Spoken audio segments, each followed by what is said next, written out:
Shandong chemical plant explosion levels homes, sparks outcry.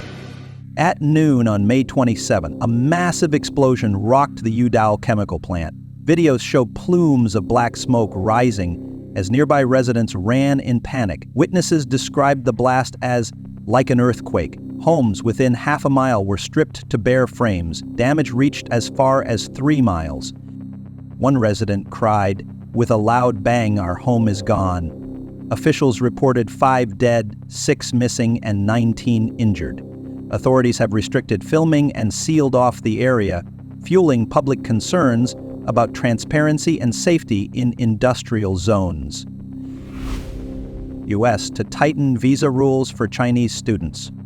On social media, U.S. Secretary of State Marco Rubio announced plans to revoke visas for Chinese students linked to the Chinese regime or critical fields.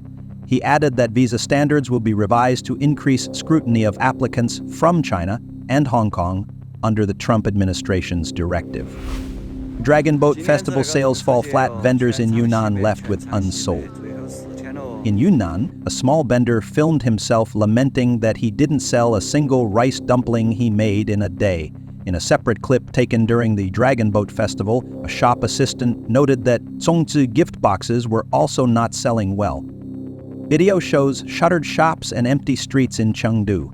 Ahead of the Dragon Boat Festival, zongs remain unsold as wholesalers voice concern that the sluggish market makes business unsustainable.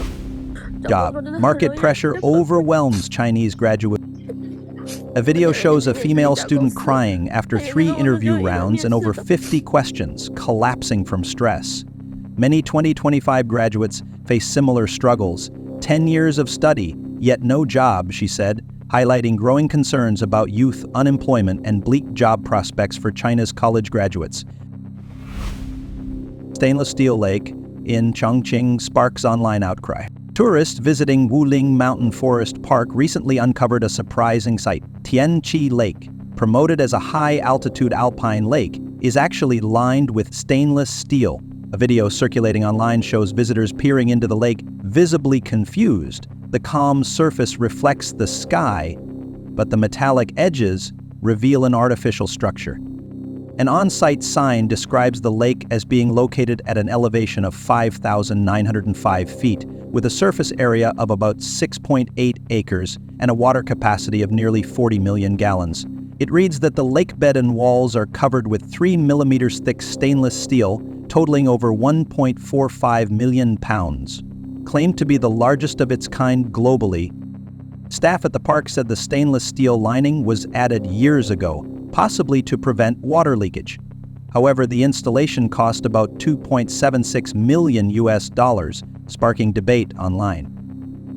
One netizen asked, "You mean this Tianqi is just a giant steel basin?"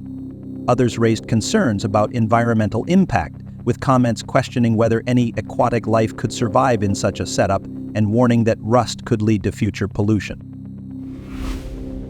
Hotel demolition damages nearby Chongqing apartment. On May 25, 2025, the Hute Hotel near Chongqing Sayuanba railway station was demolished via directional blasting. Video footage shows the hotel collapsing on schedule, but soon after, residents of the adjacent Dongtai City Pai high-rise discovered cracks forming on walls, corridors, and inside their homes. Built 17 years ago, the apartment now shows damage up to 0.4 inches wide. Some residents voiced fears that the structure may now be unsafe. "We heard the blast, then saw new cracks appear," one resident said. Local authorities have not yet confirmed whether the building is officially considered dangerous. Unpaid workers block real estate office in Changsha. On May 28, video showed construction workers blocking the entrance of Changfang Group's office in Changsha, demanding unpaid wages. A blogger claimed the building was completed 3 years ago, yet workers remain uncompensated. Protesters calling for a resolution from Changsha Jing Real Estate Development. Workers protest unpaid wages in Anhui and Guizhou. On May 27th, video from Anqing City shows migrant workers blocking the gate of the Wuli Village Cultural Entrepreneurship Park site, demanding overdue wages. A blogger said the facility has been in use for over a year, yet the construction firm failed to pay workers per contract terms. The next day in Guizhou's Guizhou Special Zone, another video surfaced showing a blogger pleading for payment, claiming the Water Affairs Bureau withheld wages for 8 years. Protesters displayed signs and called for accountability as wage arrears continue to trigger unrest across China's labor force. BYD plant in Xi'an appears idle. On May 26, video from BYD's Chengdu County facility showed only 2 production lines running and no delivery trucks on site, raising concerns over reduced operations. Henan drought relief funds spark online criticism. On May 28 in Henan, video posted by a blogger showed wellheads wrapped in plastic covers, claiming about $63,500,000 0-cent subsidy was spent only on appearances. At least drill more wells, the blogger said, highlighting public frustration over the allocation of drought relief funds. The villagers' petition over decade-long land fee arrears in Guizhou. On May 28 in Xi'an County, Guizhou Province, video showed villagers gathering outside the county government office. They were demanding overdue land acquisition fees, reportedly unpaid for over 10 years, prompting a collective petition. Residents held signs and called for authorities to fulfill long-standing compensation promises. Controversial Shantou mansion demolished for illegal land use. On May 28, video captured the demolition of Yingzi Garden, a luxury mansion in Shantou's Chaoyang district. The teardown lasted 4 hours, reducing the vast compound to rubble, with only outer walls still standing.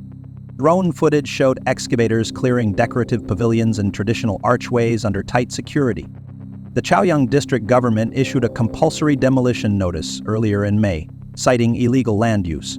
The 57-acre estate, estimated approximately $15.7 million, was funded by 3 sons of local villager Chen Yingbiao, Chen Xilong, Chen Xixiang, and Chen Xiping.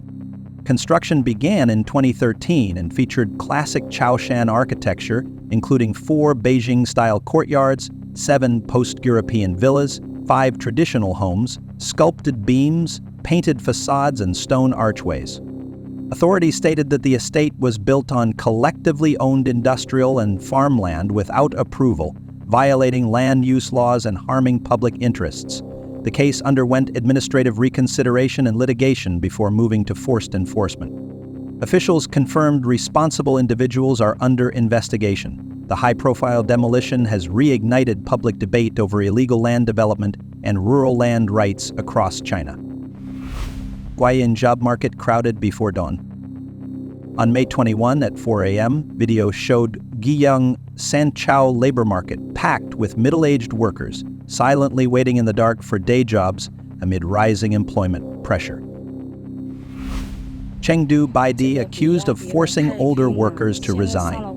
On May 17, video surfaced showing complaints from employees at BYD Technology Group in Chengdu. Workers over 50 claimed they were pressured to resign without severance or social security payments, despite having fixed-term contracts and over a decade of service. "They want us gone, but won't follow labor laws," one said. The footage shows employees gathered at the factory gate, holding documents and protesting the treatment. BYD manufactures over 30% of Apple iPads and supplies other Western firms, many of which ban age discrimination in supplier guidelines. The incident has sparked online debate over workers' rights in China's tech sector. Labor law videos deleted, netizens ask, will 800 brother rise again? On May 25th, a Chinese blogger's video teaching workers how to understand labor laws was removed from major mainland platforms. In the clip, he calmly explains labor arbitration and the legal 8-hour workday, but soon after, viewers reported the content for promoting laziness and inciting crime. A black screen now replaces the footage. "If this road is blocked, they take another," the blogger says, hinting at future resistance. The censorship echoes past viral figures like 800 brother, stirring fresh questions about how far Beijing will go to silence legal education online. Henan bank depositors clash with unidentified men near Financial Bureau. On May 26, hundreds of Henan rural bank depositors were reportedly detained in a black jail near the Henan Financial Regulatory Bureau. Videos show them trapped behind iron barriers, shouting for release. When denied access to the Central Inspection Team, they forced their way out, clashing violently with a group of unidentified men in black clothing. Several depositors collapsed, with one seen convulsing on the ground. Witnesses say many were beaten until they lost control of bodily functions. Despite repeated calls, local police did not arrive, sparking widespread outrage across social media.